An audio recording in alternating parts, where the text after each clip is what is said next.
tuh udah dapet duit yang setiap bulannya ada, kenapa lo keluar kan gitu? Ya kasarnya kenapa berani keluar dari zona aman ini gitu loh.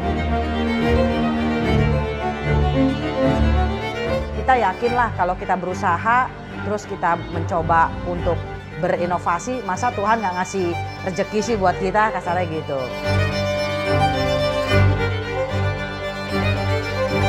Kalau tidak kita coba, kita tidak lakukan sendiri, kita nggak tahu seperti apa batasan kita untuk jadi pengusaha ini.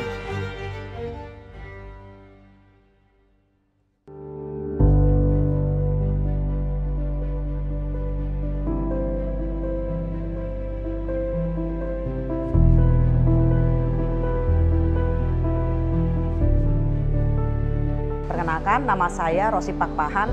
Saya adalah owner dari PT Tahu Jeltot Taisi. Kalau tahu Jeltot Taisi itu adalah tahu isi pedas yang dimana saya modifikasi hanya dari tahu biasa, kita variankan isiannya macam-macam, Mas.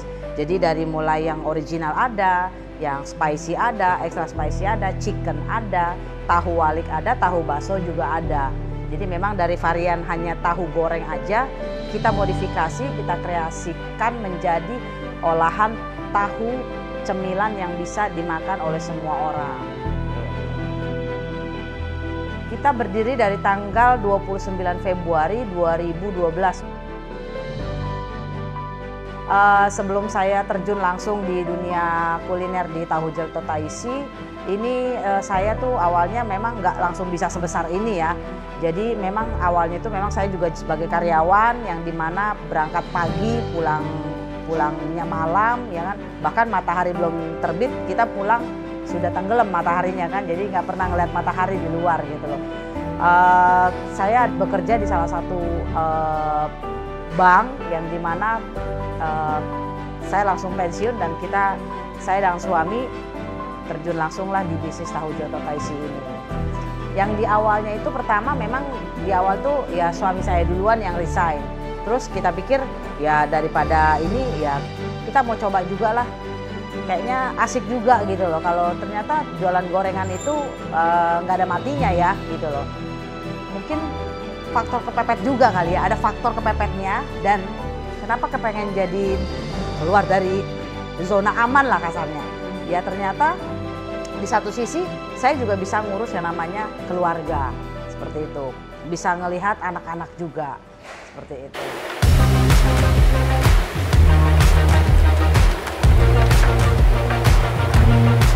Benar-benar ditentang banget sama keluarga. Bahkan bisa dibilang kalau kita bilang itu dimusuhin lah ya.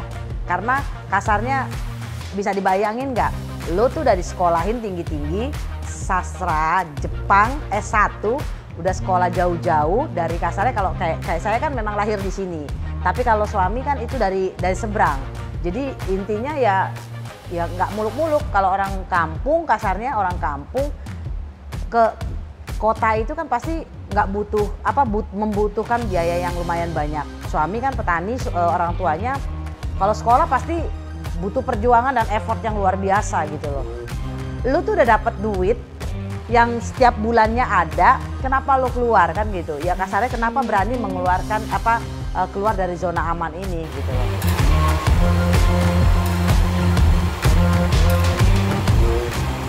Kita mau tunjukin gitu loh. Jadi keluar dari zona aman itu memang penuh dengan perjuangan. Tapi kita yakinlah kalau kita berusaha, terus kita mencoba untuk berinovasi, masa Tuhan nggak ngasih rezeki sih buat kita, kasarnya gitu. Nah itulah sesuatu yang memotivasi kami bahwa di satu sisi bahwa tukang gorengan itu bisa naik kelas gitu loh. Ya ternyata ya alhamdulillah puji Tuhannya bisa sampai sebesar ini. Kalau sekarang keluarga juga sudah menerima, sudah mendukung, sudah mendoakan dan selalu mensupport kita punya bisnis saat ini.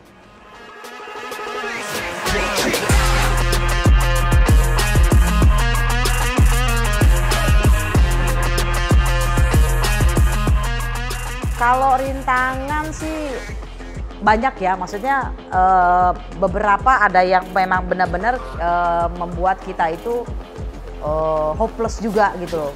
Bahkan bukan sekali dua kali gitu loh. Bahkan kita udah jalan sekitar 12 tahun ini. Rintangannya itu ya pertama ya bahan baku, Mas. Jadi bahan baku itu sampai sekarang yang kita pakai selalu fresh itu kacang kedelai. Dan kacang kedelai kita itu nggak bisa yang lokal, harus yang impor. Nah sekarang permasalahannya kacang kedelai hari ini misalkan 8.000, nanti tiba-tiba itu bisa 12 ribuan gitu loh. Ya itulah sampai sekarang seperti itu. Terus yang kedua masalah cabai. Cabainya itu kita pakai cabai rawit setan dan yang fresh sekali kita produksi itu minimal tuh 100 kilo. Itu kebayang nggak selama 12 tahun itu nggak pernah stabil yang namanya. Hari ini beli cabai 35.000 ya, besok 35.000 ya, bahkan mungkin turun. Enggak, malah hari ini 35.000, besok bisa sampai 50.000, bahkan bisa 100.000 gitu loh. Terus yang selanjutnya itu semua bahan baku kita yang pertama, yang tadi saya bilang kacang kedelai, kol, wortel, sama cabai itu dari 4 itu, itulah yang benar-benar sangat-sangat menjadi apa namanya PR buat kita gitu. Gimana caranya supaya bisa tetap produksi.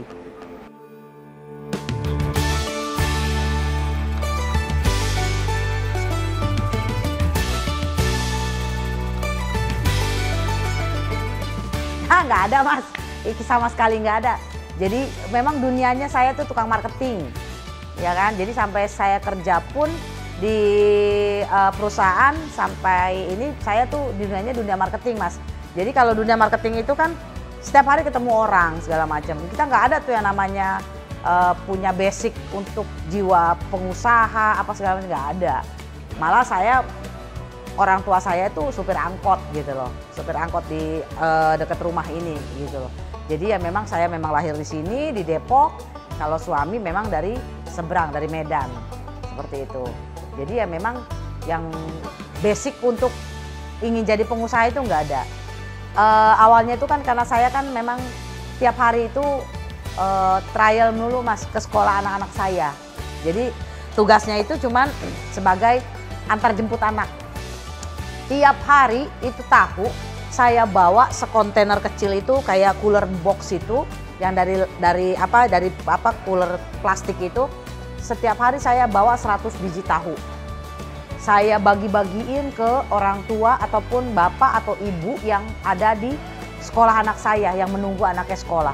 Saya suruh cobain, Pak, cobain dong tahu saya. Bu, cobain dong tahu saya. Mah, tahu lo tuh nggak enak gitu loh. Tahu lo tuh pedes banget. Tahu lo tuh nggak bisa dimakan. Tahu lo tuh keasinan. Tahu lo kepedesan, nggak bisa dimakan. Pokoknya keras lah apa segala macam. Jadi itulah yang setiap hari dari Senin sampai Jumat selama 3 bulan saya trial ngasih orang tua murid yang menunggu di sekolah anak saya. Selama 3 bulan itulah di bulan ketiga barulah saya bawa lagi itu tahu saya bilang sama orang-orang di situ, Pak cobain lagi dong Pak tahu saya, Bu cobain lagi dong. Di bulan ketiga itulah mereka langsung bilang, Mah tahu lo tuh udah enak, Mah tahu lo pedes gurihnya udah pas, Mah crunchy-nya dapet, Mah itu juicy-nya itu di dalamnya enak banget gitu loh. Nah dari situlah saya bawa pulang setelah saya rangkum dari omongan bapak ibu yang ngetes kita punya resep, dikuncilah sama suami saya resepnya. Seperti itulah Mas. Jadi ya sebenarnya sih awalnya buat kalangan sendiri, jualan untuk sendiri. Tapi lama-kelamaan karena beberapa orang yang konsumen kita beli, Bu saya mau dong ikut bisnis ibu ini seperti itu. Jadi ya kasarnya sih sebenarnya ya faktor kepepet juga sih karena faktor konsumen menyuruh-nyuruh kita untuk buka bisnis ini. Seperti itu. Dulu mah belum ada kita ngurus-ngurus ini ya Mas, ngurus-ngurus legalitas belum ada awal-awalnya. Begitu ada orang yang mau untuk gabung di kita barulah kita benahin lah itu semua legalitas kita ininya surat-suratnya, kita ini kan semua dokumentasinya, barulah kita mulai ke business opportunity. Jadi kayak kemitraan dulu lah seperti itu.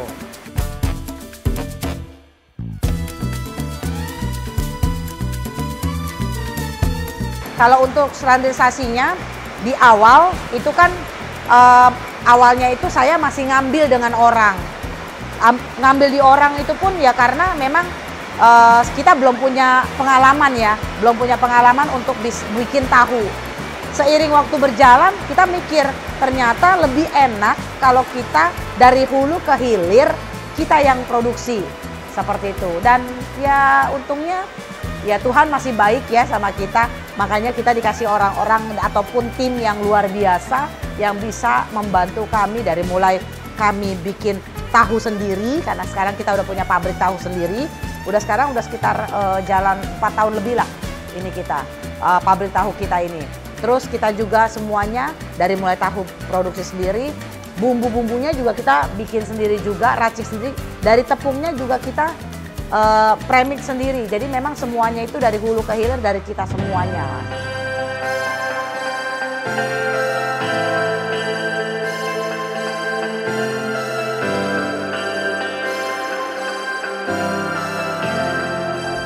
Kalau untuk kompetitor mah banyak ya, kasarnya yang tahu isi pedas itu nggak mungkin nggak Taisi aja gitu loh. Tapi memang adalah beberapa yang memang sama seperti kami. Tapi mungkin bisa digaris besarin dan dicatat banget bahwa perbedaan dari tahu Jelto Taisi dengan tahu-tahu pedas yang lain itu yang pertama kita produksi sendiri tahunya. Kita nggak dijual di pasaran, memang hanya untuk mitra-mitra kami aja. Terus yang kedua, isiannya pun kita bervariasi banyak. Nggak hanya satu sayuran aja, enggak. Tapi kita ada sekitar 11 varian lebih lah kita mengeluarkan produk tahu kita ini. Terus yang ketiga, kita legalitas kita sudah lengkap semua. Dari mulai MO, dari halalnya kita ada, terus dari legalitas surat-surat pun kita lengkap seperti itu. Dan jangan diragukan lagi, sudah terdaftar di BP POM seperti itu.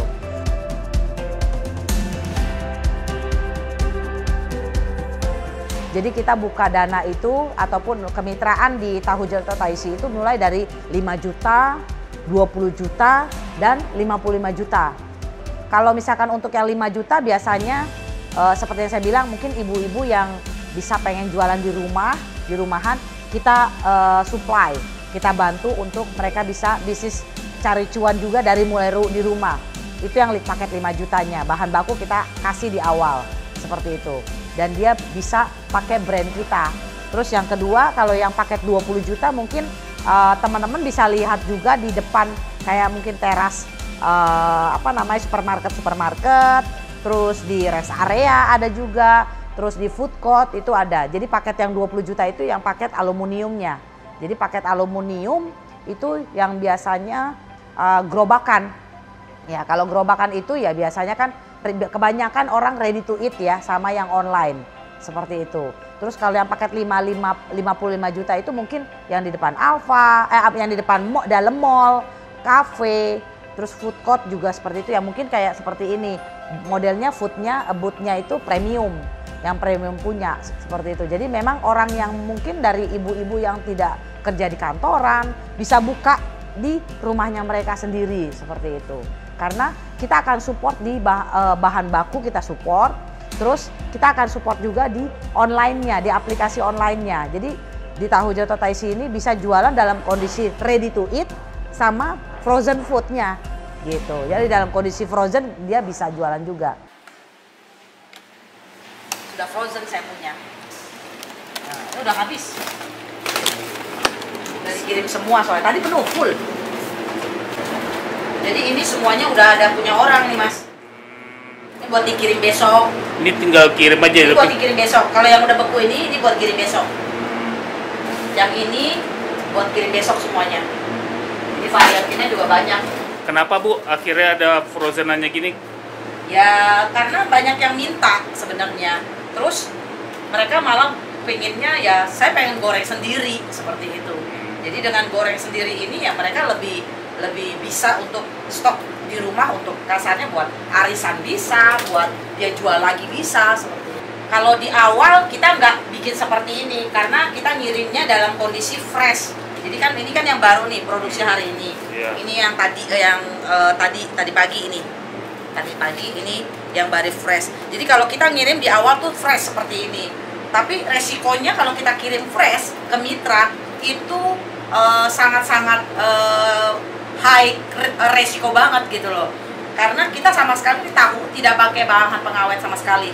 Jadi memang benar-benar fresh dan hanya ketahanannya itu cuma 1 kali 24 jam. Makanya setelah tidak ada panas, tapi sudah di wrapping begini, langsung dimasukin ke ruang ini ya, ruang pembeku ya, supaya bisa tahan dan bisa siap kirim ke mitra-mitra ataupun reseller-reseller yang ada di Jabodetabek ini.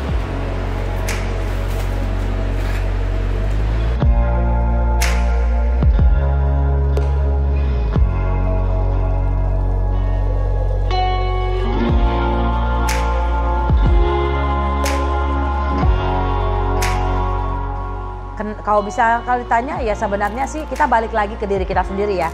Sekarang kita mau bawa kemana kitanya ini. Kalau kasarnya, kalau memang masih enjoy menjadi karyawan monggo, kita nggak bisa paksa kan. Tapi kalau misalkan memang mau menjadi pengusaha, kasarnya ya tidak ada, kasarnya jangan pernah langsung menyerah sih sebenarnya. Tapi ya intinya kalau misalkan memang mau menjadi pengusaha itu, ya kasarnya seperti kita belajar berenang aja Mas. Kalau belajar berenang kan pasti dari kaki sampai ujung rambut basah semua kan. Jadi jangan setengah-setengah gitu loh. Kasarnya kalau tidak kita coba, kita tidak lakukan sendiri, kita nggak tahu seperti apa batasan kita untuk jadi pengusaha ini. Seperti itu sih sebenarnya dari saya pribadi gitu loh.